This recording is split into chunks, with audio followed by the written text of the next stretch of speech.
इस बार के चुनाव में ये शायद पहली बार हुआ है कि यादव जितने जीत करके आए विधायक, वो आरजेडी से ज्यादा एनडीए के जीत करके आए हैं। और दूसरा, यादव और मुसलमान दोनों एमएलए की संख्या जब से अलग बिहार प्रदेश बना है, जब झारखंड अलग हुआ है, जब से तब से रिकॉर्ड न्यूनतम पर है। लोएस्ट मुस्लिम विधायक भी और यादव विधायक भी, इनकी संख्या पिछली बार की तुलना में करीब आधी रह गई है। यादवों की मैं बात कर रहा हूं। पिछली विधानसभा में यादव जाति के विधायकों की संख्या थी 55 और इस बार ये घटकर 28 रह गई है। और इन 28 में से 15 एनडीए के जीते हैं, जबकि माफ कीजिएगा आगे आरजेडी और दूसरे दलों के 13 हैं। बीएसपी से एकमात्र जो विधायक जीत करके आया वो भी यादव समुदाय से ही है।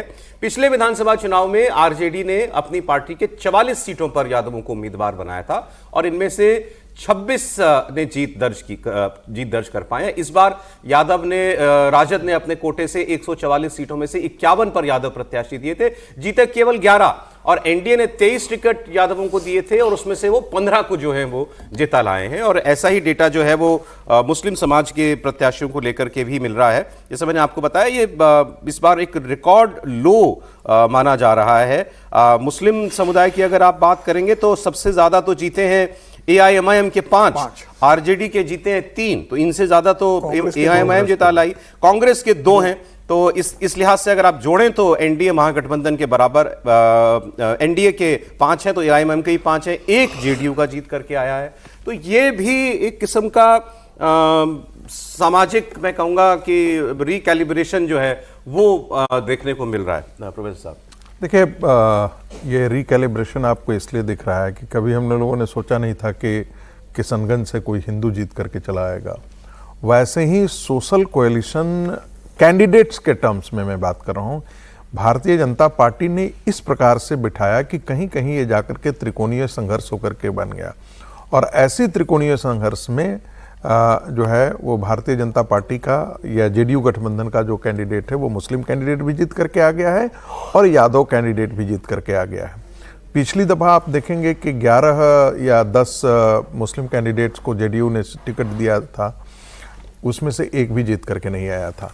तो ये नीतीश कुमार इस बार भी ये मान करके चल रहे थे कि देखिए मुसलमान हमको वोट नहीं देता है। और मुझे लगता है संभवतः यही वो कारण रहा था कि वक्फ बोर्ड जैसे वक्फ बिल पर जो है वो जेडीयू का बहुत ही एक स्ट्रॉन्ग सपोर्ट रहा भारतीय जनता पार्टी को। इस चुनाव के अंदर भी अभी ये देखना बाकी रह गया है कि क्या मुसलमानों का वोट कितना % जेडीयू को आया या नहीं आया, ये देखना अभी शेष रह गया है।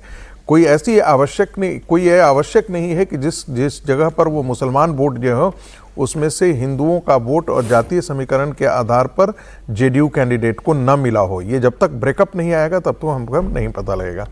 जहाँ तक मंत्रालय का सवाल है तो मुझे लगा है कि मोटा मोटी जो बात चली है निकल करके आई है कि नीतीश चाहते हैं कि जो अभी की स्थिति है वो ज्यों के त्यों वैसी ही रहनी चाहिए।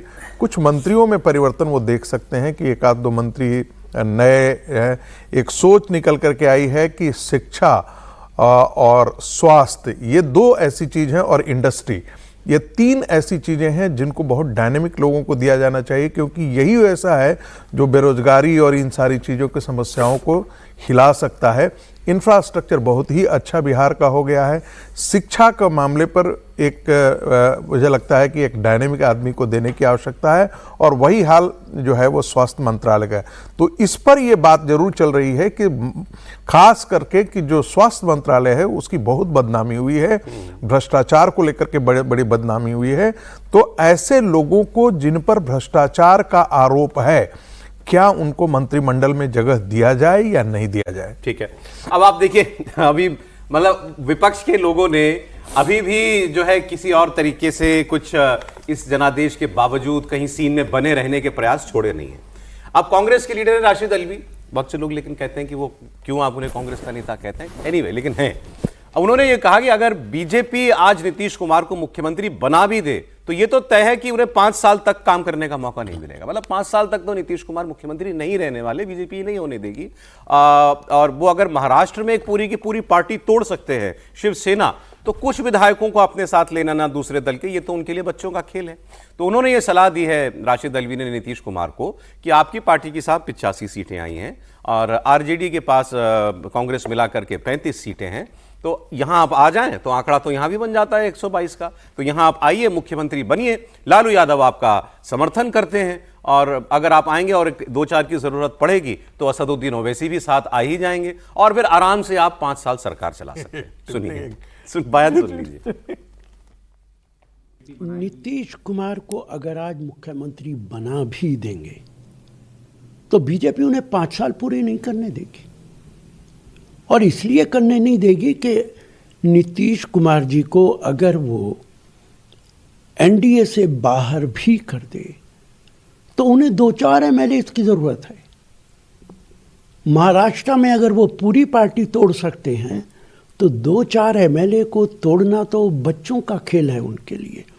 इसलिए नीतीश कुमार से को मेरी एडवाइस है, आप बीजेपी के मुकाबले में बेहतर आदमी हैं, आपको चाहिए, आपके पास 85 सीटें हैं, 35 सीटें लालू यादव के साथ हैं, आप दोनों मिलकर 120 सीटें हो जाती हैं, और मुझे यकीन है अगर आप मुख्यमंत्री बने और लालू आपको सपोर्ट कर दें तो अवैसी भी आपको सपोर्ट कर देंगे, और आप आराम के साथ 5 साल तक 125 सीटों से सरकार चला सकते हैं।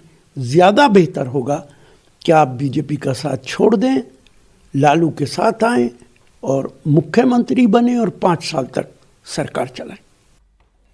ऐसे ही ख्वाब देखते देखते जमीन पर जो करना था उसकी बजाय तेजस्वी यादव मुख्यमंत्री बनने का सपना देखते रहे, और नतीजा आपके सामने है। कांग्रेस पार्टी ने भी अभी हसरत छोड़ी नहीं है। तो ये सुझाव है उनका नीतीश कुमार को। सर, राशिद जी बड़े नेता हैं कांग्रेस के, कांग्रेस भी बड़ी पार्टी है।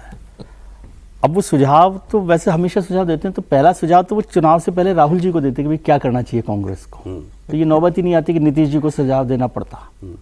ठीक है, और कांग्रेस के जो अभी 6 जो विधायक आए हैं उनको भी संभालने की जरूरत है कि वो कहाँ रहेंगे नहीं रहेंगे, अपने संभालने पहले, अपने पहले घर के संभालने की कैसे है क्या नहीं है, और वो सलाह उनको राहुल जी को पहले दे देनी चाहिए थी कुछ। तो आज ये नौबत नहीं आती कि नीतीश जी को सलाह देने की जरूरत पड़ती, कांग्रेस मजबूत तरीके से आ जाती।